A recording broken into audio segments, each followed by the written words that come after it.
제프는 10년 뒤에도 바뀌지 않을 것에 집중하는 것이 훨씬 더 효과적이라는 얘기를 합니다. 뼛속까지 리테일, 제 동료들이 저를 외부에 소개할 때 자주 사용하는 표현입니다. 저는 육군본부 홍보장교로 커리어를 시작을 했는데 이후에 컨설팅으로 경력 전환한 다음에 다시 유통산업으로 경력을 시작하게 되었습니다. 그 이후로 한 18년 동안 유통에서 상품, 마케팅, 운영, 전략, 다양한 온무들을 해왔고 분당에서 홈플러스 점장을 했었고 그리고 이커머스 팀을 맡아서 4년 동안 운영하면서 밸류체인 전반을 경험했습니다. 온라인과 오프라인을 동시에 경험하면서 그 옴니채널을 경험하고요. 그런 경력들을 바탕으로 현재는 아마존 웹 서비스에서 아마존이 가지고 있는 다양한 유통 기술들을 연구한 다음에 국내외에 있는 유통사와 소비재 회사들의 디지털 트랜스포메이션을 도와드리는 업무를 하고 있습니다.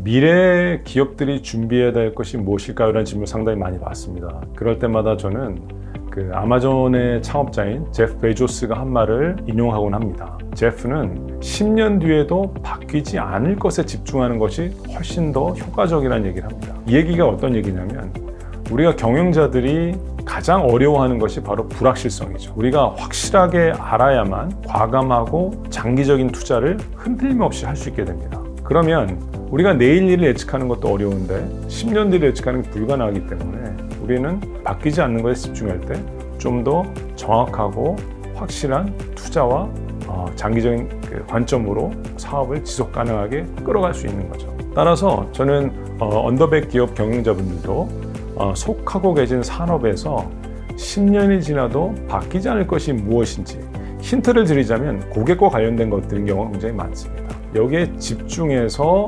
사업의 아이템을 찾고 준비하는 것이 조금 더 우리가 효과적으로 미래 준비에 그런 것들을 할 수 있는 그런 게 되지 않을까 생각합니다.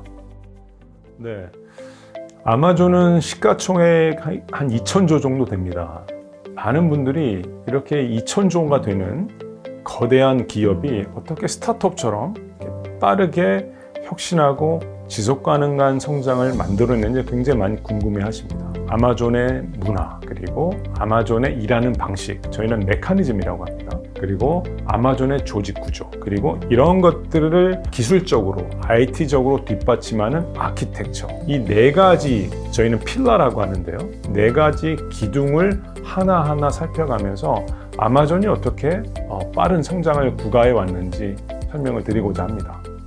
따라서 우리가 어떻게 가치를 창출할지, 우리가 어떤 인재를 선발해서 기업의 운영을 해갈지, 그 다음에 우리가 또 어떠한 지식을 통해서 학습 조직을 만들고 이런 문화를 형성해서 또 지속 가능한 성장을 만든 기업으로 가져갈지, 이런 데 관심 있는 분들이 앞서 말씀드린 그런 가인지 측면에서의 관심이 있는 경영자들 분께서 특히 언더백 경영자들도 큰 도움이 되지 않을까 그렇게 생각합니다.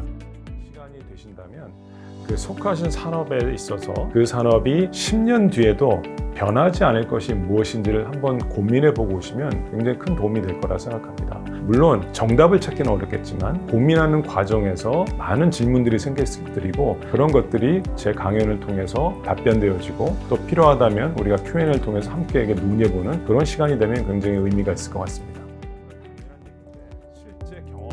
실제 경영과 그다음에 이 비즈니스 환경에서는 매출이 인격이라는 말이 있듯이 우리가 매출과 손익으로부터 자유로울 수가 없다 봅니다. 그렇기 때문에 여기 자꾸 매몰되는 경우가 많은데 저희가 드리고 싶은 작은 어드바이스 중에 하나는 이 인풋 지표를 생각하고 여기에 집중해 보시는 게 조금 더 나은 경영에 도움이 될 거라고 생각이 듭니다. 네.